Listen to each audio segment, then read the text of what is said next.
sharing something in connection with what Pastor Bruce shared last Sunday. And I will be sharing about the goodness of God. So the question there is your God good? Amen. Is your God good? Because the real God in the Bible is good. The Bible talks about God being good, and goodness is not what God does, but is who He is. So the question here is your God good? Okay, the real God is good man. Now, if you have your Bibles, kindly open it to Psalms 107:1. Psalm 107 verse 1. It says there, "Give thanks to the Lord, for He is good. His love endures forever." The next verse talks about, in Psalms 34:8, it says, "Taste and see that the Lord is good. Blessed is the one who takes refuge in Him." Now in James 1:17 says, "Every good and perfect gift is from above, coming down from the Father of the heavenly lights, who does not change like shifting shadows." So the Bible is telling us that God is good. Amen? Now, when life is sweet, God is good. When life is better, God is still good. Because that's His character. And His goodness isn't proven by our comfort, but by His presence in every situation. Again, the goodness of God isn't proven by how comfortable we are in life, but by His presence in every situation in our life. And I like what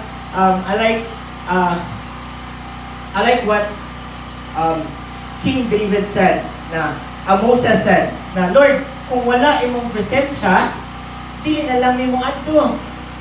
Okay? Because the presence of God, part of it is His goodness. And in fact, the glory of God is His goodness. Isa may maka-remember the story in Exodus that God said to Moses, "Okay, Moses, I will pass by to you." And so may gingon dito sa Ginoo. Okay, open your Bibles to Exodus.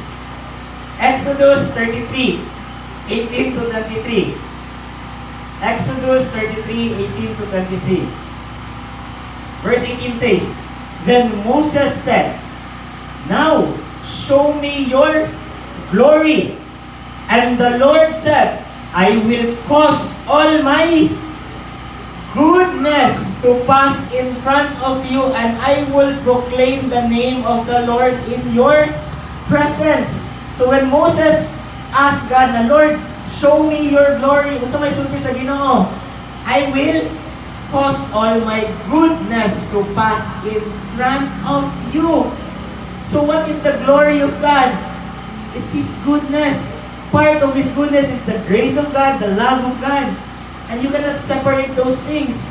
And it says there, God's goodness is not defined by our circumstances. Our circumstances are defined by God's goodness. And here's the verse that we read, Exodus 33, 18 to 23. "Then Moses said, 'Now show me your glory.' And the Lord said, 'I will cause all my goodness to pass in front of you, and I will proclaim my name, the Lord, in your presence. I will have mercy on whom I will have mercy. I will have compassion on whom I will have compassion.' But he said, 'You cannot see my face, for no one may see and live.' Then the Lord said," going back in verse 18, "Now show me your glory." So Moses asked the Lord to show him His glory. And the Lord answered, "I will cause all my goodness to pass in front of you, and I will proclaim my name, the Lord, in your presence." Amen? Now, God's goodness is His glory. And His glory is best seen in His mercy and grace towards us. Amen? Now, are you glad that you have a good God? And His goodness is, the goodness of God is His character. If He stopped being good, then He is not God. Amen? If God stopped being good to you, then He is not God. I don't know who's that person is. Because that's His nature. And He cannot violate who He is. Amen? Now, God's goodness is not measured by what He gives, but who He is. That's the point here. God's goodness is not measured by what He gives, but who He is. That's His character. He's a good God. Now, I like what Charles Spurgeon said. He said, we may not always understand what God is doing, but we can always trust that He is good. Amen? Di man tak tingali kasabot kung sa ginabuhat sa Ginoo karon, but we can always trust that God is good. Amen? Now, have you experienced the goodness of God? Amen. Amen. Hallelujah. Is your God good? Amen. Amen. Because if your God is not good, then I don't know, maybe that is not the real God. Because the real God is good. And the Bible is so clear that our God is good. The Bible also tells us that the goodness of God will pursue us all the days of our life.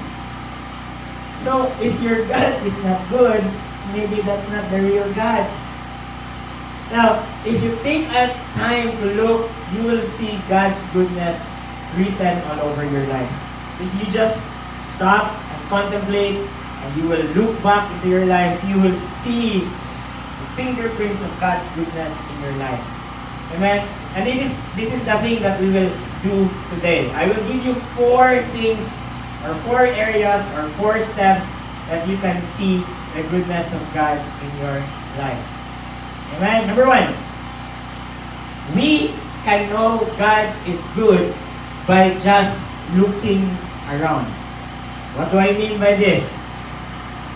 1 Timothy 4, verse 4 said, for everything God created is good. Again, for everything God created is good. So what do I mean by this? The sunrise happens every morning without fail. The rain nourishes the earth and brings life. The beauty of nature reflects God's goodness.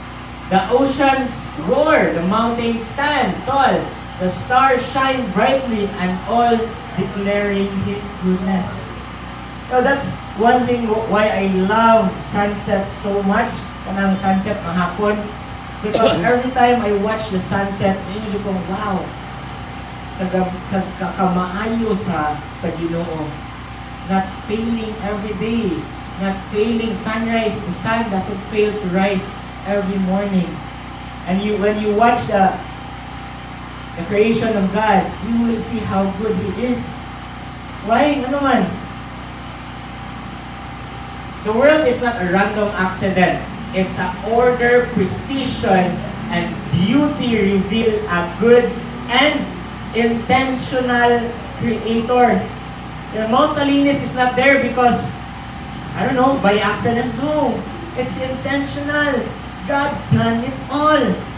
And when you look around the beauty of the nature, you will see that there's really a Creator that created all of these things. Okay? The sunrise is not there by accident. The mountains is not there by accident. It is a product or a sign of a good and intentional Creator. And that's how good our God is. Psalms 95, 3 to 5 says, for the Lord is great God, the great King above all gods. In His hand are the depths of the earth, and the mountain peaks belong to Him. The sea is His, for He made it, and His hands formed the dry land. So Psalm says that In his hands are the depth of the earth, and the mountain peaks belongs to him. The sea is his, for he made it, and his hands formed the dry land. And you know, there's the, katong ni kalat sa Facebook, ganit na, itong isda, ganit na nikuha siya, and then giromanticize sa mga tao. Itong gamay ni isda, na dito na siya sa mga abyss, mabuhi, na siya suga ganit. Nakitaan siya somewhere in Spain ba to? Somewhere in Europe. And then ilang romanticize kay na sila na all the life ato na isda kay naa siya sa kanipiton. Before siya namatay, finally nakita na siya kahayag. Diba? But the reality here is, even in the deepest part of the ocean where no sunlight reaches, God has made life thrive. Even ito sa pinakalalong na bahin sa dagat na ay kinabuhi, na wala na gani kahayag dito, pero naagya po'y kinabuhi. Inana kamaayo ang Ginoo, kung inana siya ka-intentional. It's not by accident but that those fish are alive right now. Amen? It's not by accident that the breeze is blowing right now. This is a mark of an intentional God. And sometimes, the beauty of the creation of God, we take it for granted. Gano man, taga-adlaw, makita man ta sa kuan, adlaw na mo musaka. So we fail to see the goodness of God in that. Amen? Second, we can see God's goodness by looking back. What do I mean by looking back? Sometimes, the clearest view of God's goodness is found when we look in the rear mirror of life. Amen? Sometimes, the clearest view of God's goodness is found when we look in the rear mirror of life. When we look back on what God did sa atong kinabuhi. If you can see God's hand in your present, look back and remember how He helped you in the past. Amen? So if you're doubting about the goodness of God, try looking back into what God did to your life. And surely you will see His goodness. Amen? The best way to have faith for tomorrow is to remember God's goodness yesterday. That's your anchor. Amen? And God said that He is a faithful God. If He was good to you yesterday, I am 101% sure that He will be faithful and good to you today and tomorrow and the next day. Because that's His promise to us, that He will be faithful and He will be a good God to us. And I like what David wrote in Psalms 107, verse 1. Open your Bibles, taas-taas niya siya. Atong gabrihan atong Biblia sa Salmo 107, verse 1. This is just an introductory sa whole chapter. Psalms 107, verse 1.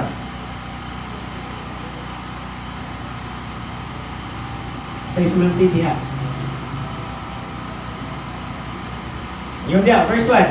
Give thanks to the Lord because He is good. Kung ato ning basahon padayon, si David, iyang gibinagsa ang mga ipangbuhat sa Ginoo sa iyang kinabuhi before. Sige, mabasa ta gamay. That's what those who are redeemed by the Lord says. The ones God redeemed from the power of their enemies. The ones God gathered from the various countries, from east and west, north and south. Some of the redeemed have wandered into the desert, into the wasteland, and they couldn't find their way to the city or town. They were hungry and thirsty. Their lives were slipping away. So they cried out to the Lord in the distress, and God delivered them from their desperate circumstances. God led them straight to human habitation. Let them thank the Lord for His faithful love and His wondrous work for all His people. Because God steadfast the one who was parched with thirst, and He filled up the hungry with good things. Isang inyo pa ng basahon, puhugno na niyo na whole chapter, King David, look back, and seen God's goodness in the ways He has come to aid of His people. So, if you are doubting God's goodness in your life, try to look back into what He has done for you in these past years. Amen? Number 3, we can see God is good by looking in. Sa itong una, we can see that God is good by looking around us. Number 2, we can see that God is good by looking back. Number 3, we can see God is good by looking in. Looking into you. Okay? Our God's goodness is not just something we see in our circumstances. It is something He is actively working within us. Looking at yourself, examine your character. Look at yourself, examine your character. Amen? The moment you receive Jesus Christ as your Lord and Savior, that's the moment the transformation starts within you. Kung sa may mahita po, pagdawat ni Kristo as imong mangluluwas, kung may mahita po, the fruits of the Spirit will start to flow through you or start to manifest in your life.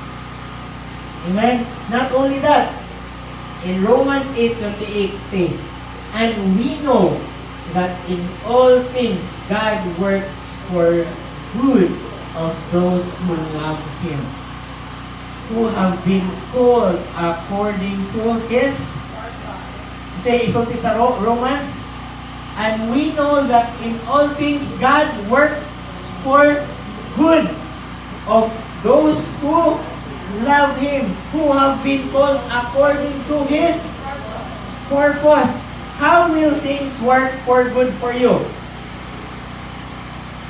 Huh? Other than you love Him, how will things work together for good for you?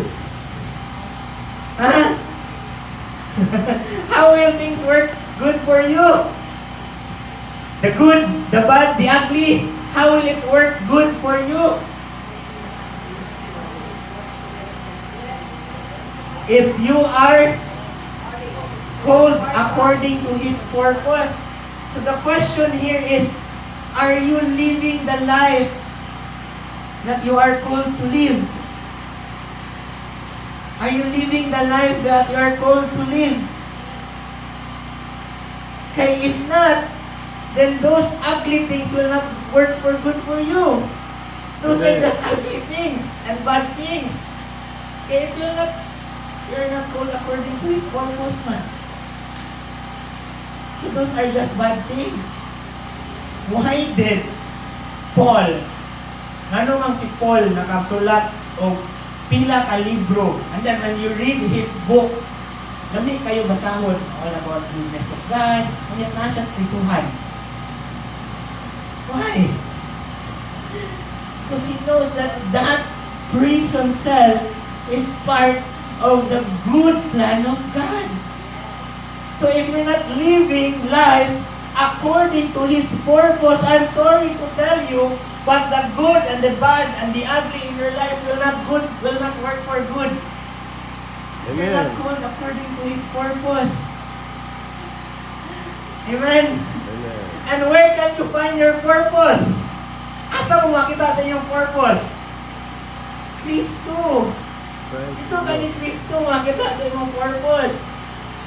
Amen? You will know your purpose when you are in Christ. And God even said that, I have called you now, my friend, because I have told you the things from the Father, of the Father. So, dili natatawag kong servant sa Ginoo. Nga naman, i-reveal naman sa Ginoo ang mga butang samahan, dili ka na to. Amen? So, So, balik na halami, magigay ta mong declare at usahay ba? That all things work together for good for those who love Him. So, kanang last part, who have been called according to His purpose. What is your purpose in life?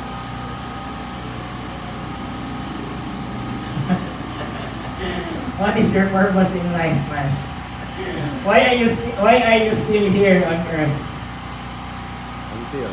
Kamu nga makatubag, ana. Kamu may nangutanas, Ginoo, ana. I cannot tell you what's your purpose in life because I'm not the one who made you. It's only Jesus Christ.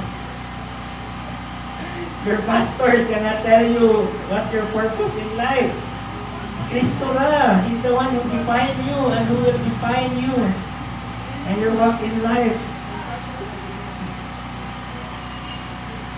Well, generally, we have all Christians, followers of Christ, we are called to be the banner or be the bearer of His goodness. That's the general calling. To be the ambassador of Christ. That's the general calling of Christians. You have your call in life. Not all of us are called to preach. Not all of us are called to be in the worship team. Not all of us are called to be an evangelist. But all of us have a calling in Christ Jesus. Okay?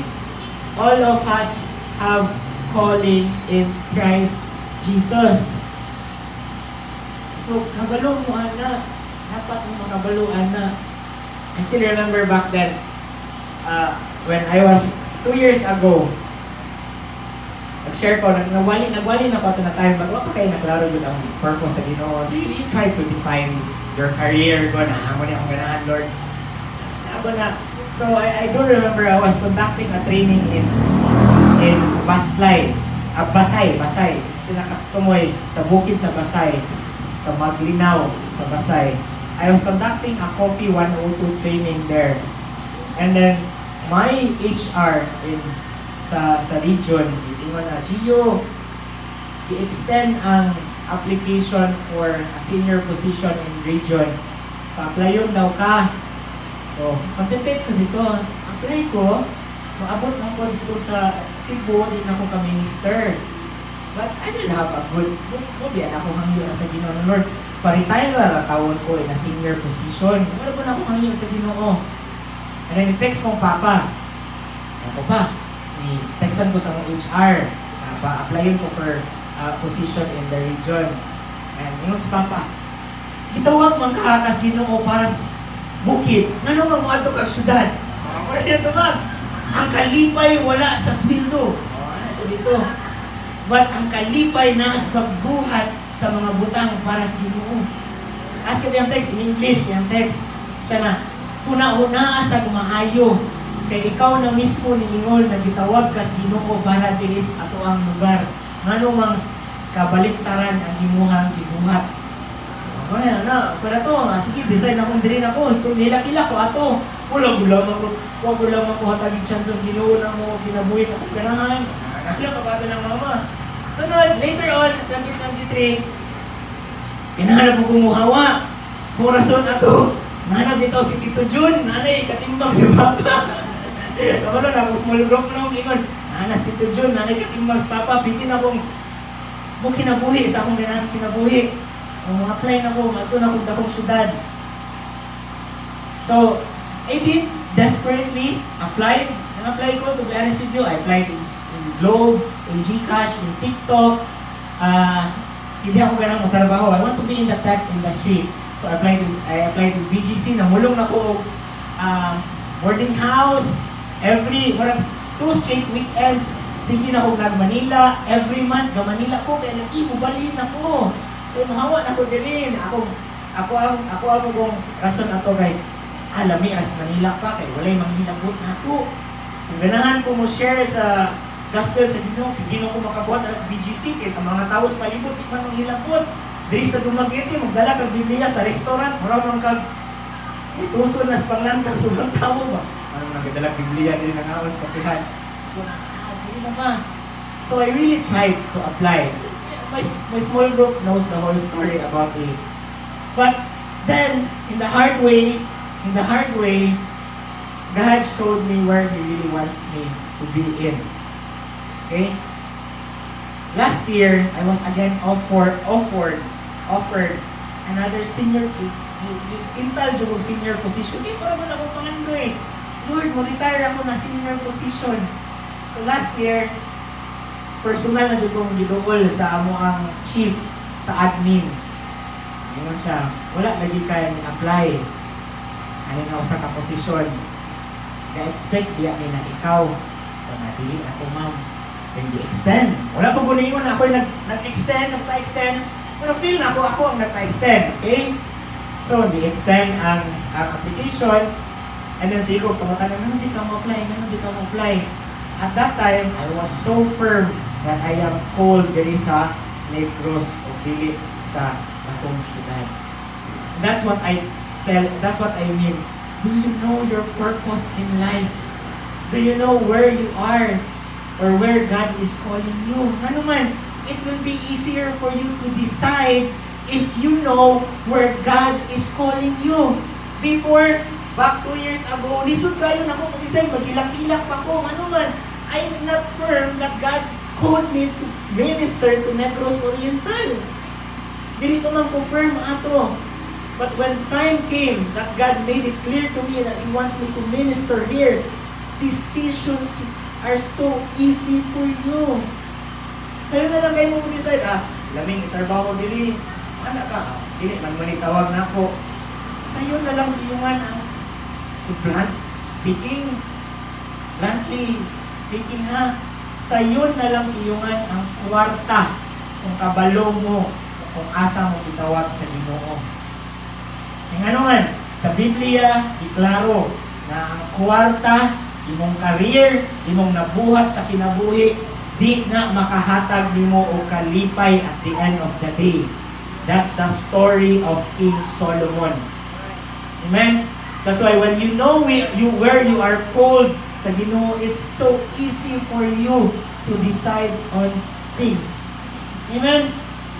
Even the painful, even the confusing, even the things you would never choose are being used by God for our good.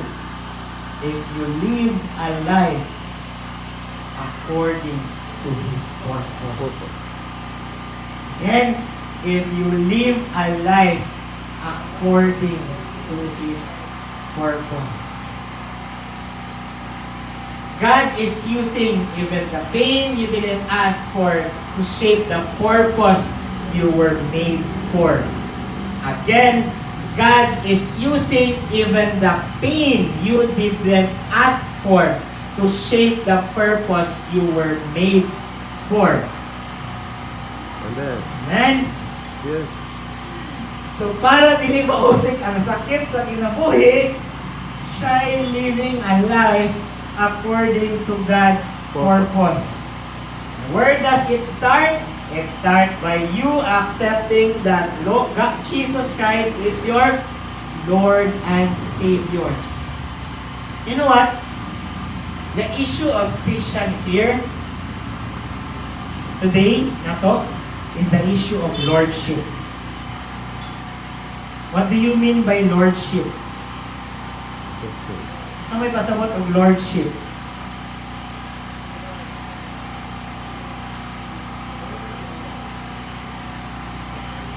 Do you trust God with your life?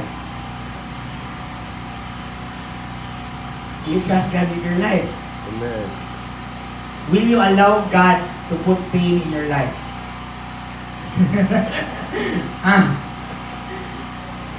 Will you allow God to put pain in your life according to His purpose? Amen. Si Tito Jun na may Amen. mutubag kung amen. Amen. Ako po lisod. Pareha tayo, gawala ka. Pareha ta. The issue here, even in my heart, is the lordship of Jesus Christ. Will I allow God to steer my life? Or I still plead God for comfort in my life? That's the issue here, lordship. Sa may pasabot ng lordship, siya ang nanumala Jud sa atong kasing-kasing. O lisod na. Lisod na ilan ako, lisod. That's the issue here. Sa Christianity, it's Lordship. Ano ta? We are saved by grace. Hallelujah! Kung mamatay ka karon, malangit ba ka? Yes! Kung hatagan ka o problema sa Ginoo, okay ra nimo. Masaya ito ba? Okay. Oh, malangit mo! Tuta na malangit na! Kaya Savior man naman si Jesus Christ. Kung pamatay ta karon, malangit ta. Di na mahandap pumatay. Pero walbuhi ta. Hatagan mo problema o kasakit sa Ginoo. Amen ba or dili? Amen. Si Tito John, nalagay mo amen. Blessing man ang amen. Those are question na ako nang ginathrow ha. Dili na meant to kuan. But those are, sa among small group, sige kong throw inana na question nila that sila po ang mutubag ra. Those are questions that meant to, for us to contemplate about our heart. Okay? So, kana, Lordship ang issue na to. Okay? So, question na to ha, question na to. If God allowed it, He will use it, even if you don't see it now.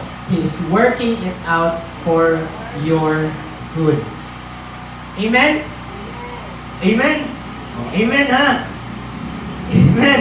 So if God will give you a torment sa iyong kinabuhi, okay ra?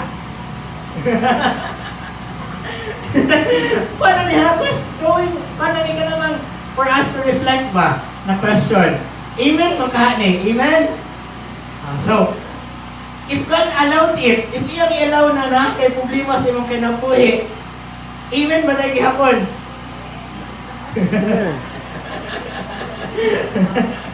Reflection na reflection.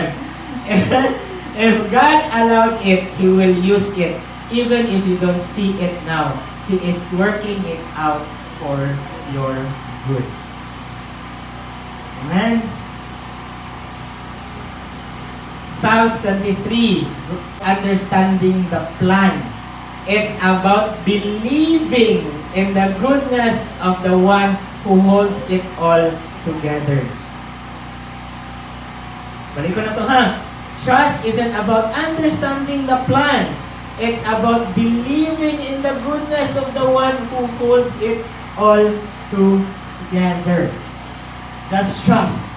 Believing on the one who holds it all together. Who holds your life?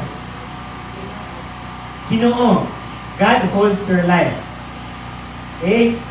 So, if God holds your life, will you allow God to direct your life where He wants it to go?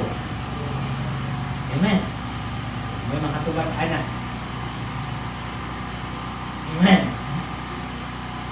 Psalms 73:6 says, surely your goodness and love will follow me all the days of my life, and I will dwell in the house of the Lord forever. Surely your goodness and love will follow me all the days of my life, and I will dwell in the house of the Lord forever. Is God good? Is the goodness of God running after you? Amen. What's the goodness? What's the goodness of God? Is pain the goodness of God? Is problem part of the goodness of God? Yes. Yes. Dito John na lagi mo tumag. Is problems part of the goodness of God? Yes. Yes. Basta you are called according to His purpose. And where will you find your purpose? In Christ. Christ Jesus. That's why you are Christians. Because you are defined by the works of Christ. Lastly, we can know God is good by looking up. Sa ito una, we can know that God is good by looking around. Second, we can know that God is good by looking back. Third is we can know that God is good by looking in And lastly, we can know God is good by looking up. The greatest proof of God's goodness is Jesus Christ. God's goodness in human form. Amen? That's the greatest proof. Our sins are forgiven, washed away by His grace. Amen? Are your sins washed away? Balaan mo, dili. Amen. Ano mong nabalaan? Saan tungkol sa gibuhat ni Kristo? Na nakamayo ang Ginoo. Death is defeated. We no longer fear the grave. Oh, ano mang dinata mahadlok mamatay? Because we know that even if we die, we are saved by grace na maadto ka sa langit. So kung mahadlok o mamatay, naluwas baka mas gracious Ginoo. Sunod, we are never alone. Christ is with us always. Next, we have direction and guidance. When we seek Him, He leads us. Next, we have the power to overcome sin. We are no longer slaves to it. Good. Have you read the Old Testament? How they communicated to God? Lisod kaayo. But God is so good to us na siya na mismo nangitag pamaagi that you can come boldly ba jud sa iyang trono. Hallelujah! Sa una, ilang balaang hari, ay ilang balaang pari, dili pa jud matulog according to the scholars na naman. What if daw makasala ilang high priest sa ilang damgo? So kung makasala daw ilang high priest sa ilang damgo, pag maato sila sa templo sa Ginoo, sa highest court, salaan man sila, patay sila. So ilang mga high priest, dili matulog daw according to the scholars na naman, para dili makasala sa ilang damgo. Nya karon kita, ay, sa bagong sa imong sala, di mo nakas Ginoo, tuol nako sa akong trono. Kalami, anak, inana, kamaayo ang Ginoo. Even unsa kalalong imong sala, giingan gyapon kanya. Come to me. All of you who are weary. Ang kalami pa dyan sa kamay sa Ginoo, access to the throne of God. Trono sa Ginoo. And I can speak about that because it is written in the Bible. That's not blasphemy.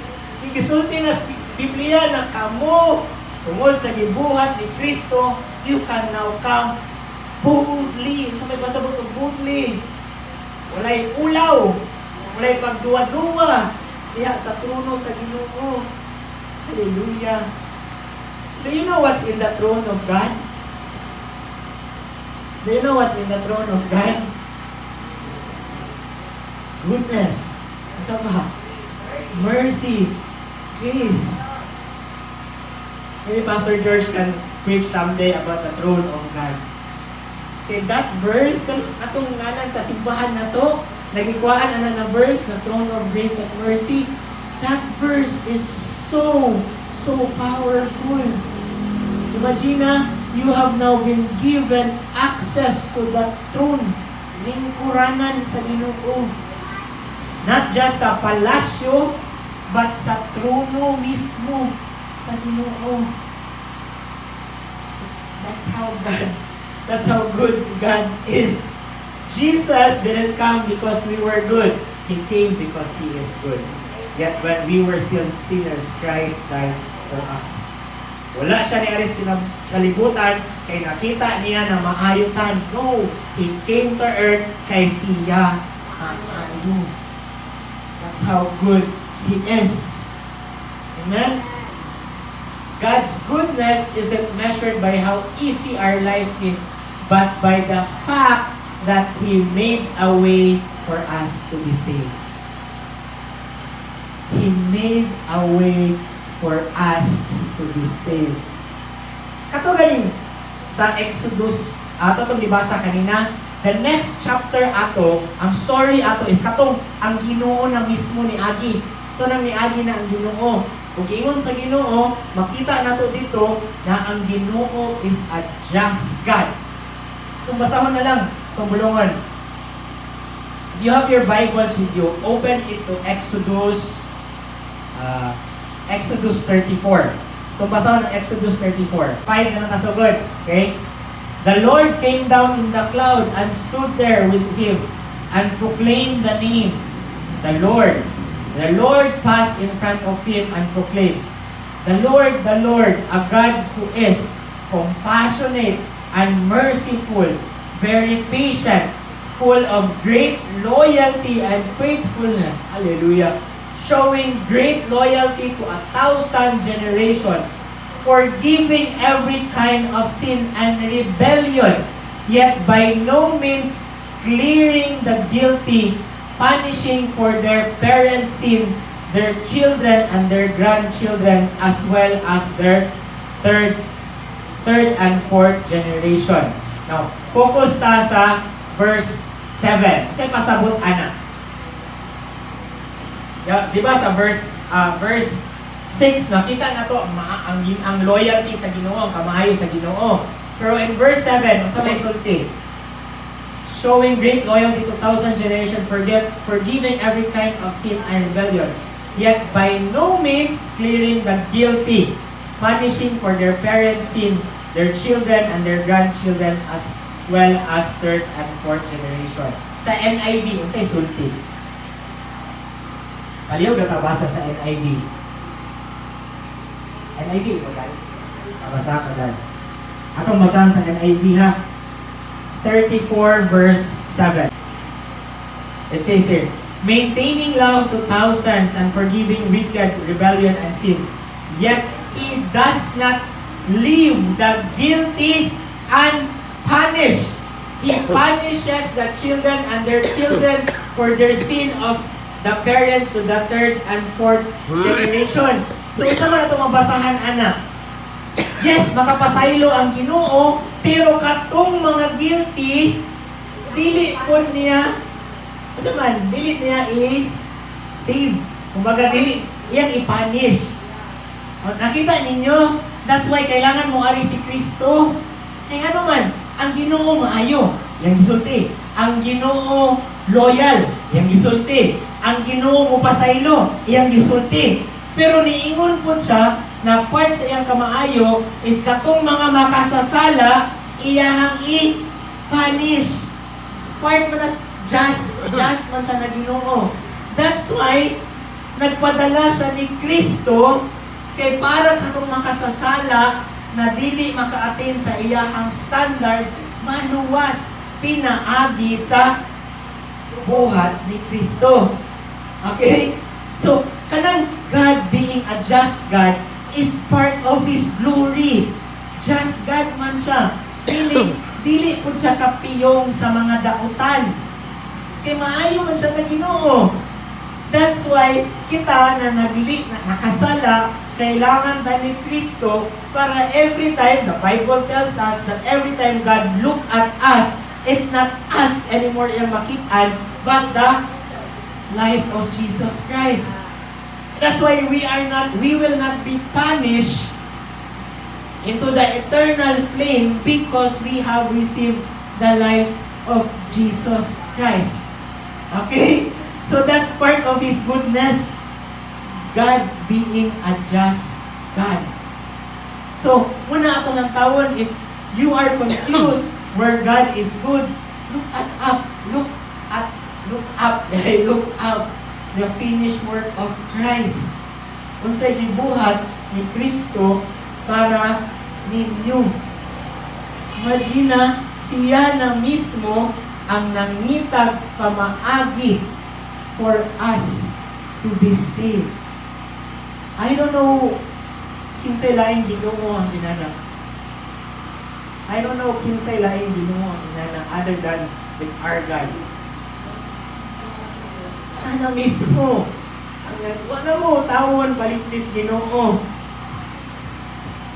Hallelujah. You know, in Muslims, I talked with my best friend ng Muslim. Iwan siya na, Kung mamatay ka ng Muslim, pwede pa kang maluwas pinaagi sa buhat sa imuhang pamilya. Madawin lang tinuhuan. Kita wala na. Dili mismo sa tawatong nga naman. Nakasala ko karon, luwas ko. It's your body that commits sin. But your soul, when you give your soul to Jesus, it's saved. It's untarnished. It's without blemish. Naiiwan sa Biblia. Hallelujah. That's how good God is. Ano mo? I know. Ako growing up as a Pentecostal boy. Diba? And you see the differences of different belief. Nakaana dyan ka, when you read the Bible, you will just see how good God is. And that's part of it. Goodness of God. You were made holy and blameless in the eyes of God. Hallelujah. That's how good He is. And that God who is faithful, loving, and just God, siya mismo ang nangitag pamaagi na ikaw o ako himong worthy to be in heaven. That's the goodness of God. Again, balik. You know that God is good according to the Bible. You seen that God is good in your life. The question here is, will you trust the goodness of God in your life? Amen. Will you trust the goodness of God in your life? Amen? No? Maybe it's not time yet to be revealed. At karon sa mga small group, magbasa may ko na, isang baliktaro na to. Parihan naman kaya itong mensahe. Ano what nakitaan eh? But yes, thankfully now, it is revealed to us by the Holy Spirit about the goodness of God. Hallelujah. Amen? Now next, if you ever doubt God's goodness, look at the manger where He stepped into our world. The cross where He took our place, and the empty tomb where He won our victory. That's how good God is. That's how good God is. Hallelujah. He won our victory in the cross. That's why, if your life is hidden in Christ, no matter what will happen in your life, with your life, you will be victorious. As long as your life is hidden in Christ. Hallelujah. That's how good God is. Dahil mga tatanong as a closing song dahil. And grace is a proof that God is good even if we're not. Grace is proof that God is good even if we're not. Hallelujah. Thank you, Lord, for reminding us, Lord, of how good you are as our God, Lord. Thank you, Lord, for extending your goodness to us. And we even thank you, Lord, that your goodness pursue us all the days of our life, Lord. We thank you, Lord, that you will be the one, Lord, to show us and open our hearts and the minds, Lord, that we will see and experience and taste your goodness in the days of our living, Lord. So we thank you, Lord. We thank you, Lord, for your Holy Spirit, Lord. And we even thank you, Lord, for all the good things that you have prepared for us, Lord, who are called according to your purpose, Lord. Praise your holy name. We worship your holy name. In Jesus' mighty name we pray. Amen.